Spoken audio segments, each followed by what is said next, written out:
Samedi 28 octobre 2023, mesdames et messieurs, bonsoir, c'est l'heure du Flash Info sur Dabarou TV. Le conseil municipal de Parakou s'est réuni le jeudi 26 octobre 2023 pour sa 4e session ordinaire en présence du maire Innocent Zimé Chabi et des élus municipaux. Plusieurs points ayant trait au développement de la cité des Koboro ont été abordés.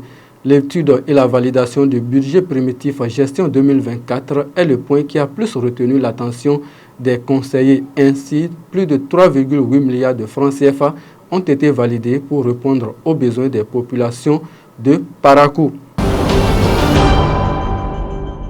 Sidonie Hundonubo, secrétaire exécutive de la mairie de Tokontona, a démissionné de son poste. C'est à travers une correspondance adressée au maire ce jeudi 26 octobre 2023. Selon les 4 vérités, elle a démissionné pour des raisons de contrainte et de harcèlement. L'intégralité de cet article est disponible sur notre site internet www.dabarou.bj. Le référentiel des exigences relatives à la qualification des fournisseurs de services de sécurité numérique au Bénin est désormais disponible. Cela fait suite au webinaire organisé le mercredi 25 octobre 2023 par l'Agence des systèmes d'information et du numérique ASIN au Bénin.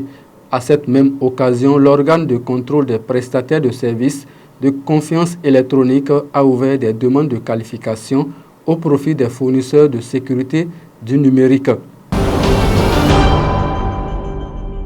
Le politologue Issa Richaboni Ourou vient de publier son 2e ouvrage intitulé Lettres au président Talon et autres écrits s'inscrivant dans une perspective critique et constructive. Cet ouvrage met en lumière les défis actuels du Bénin, un pays riche en potentiel, mais dont les citoyens souffrent encore des séquelles du néocolonialisme, du néopatriotisme et de la démocrature. L'auteur affirme avoir abordé ces questions par le biais des lettres ouvertes adressées au président Patrice Talon, publiées dans divers journaux béninois entre mars 2020 et février 2022. Le résumé de cet ouvrage est disponible sur notre site internet www.dabarou.bj. Et pour mettre un terme à ce flash info, les importations de marchandises en direction de Niger sont suspendues au port autonome de Cotonou.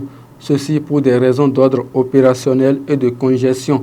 La décision prend effet dès ce mercredi 25 octobre 2023 jusqu'à nouvel ordre. Elle a été signée par le directeur général du port autonome de Cotonou, Bat Joseph Johan Van Eno, le mercredi 25 octobre dernier. Ce sera tout pour ce numéro de votre Flash Info. Merci de nous avoir suivis. Merci également à toute l'équipe de réalisation. Bon week-end chez vous.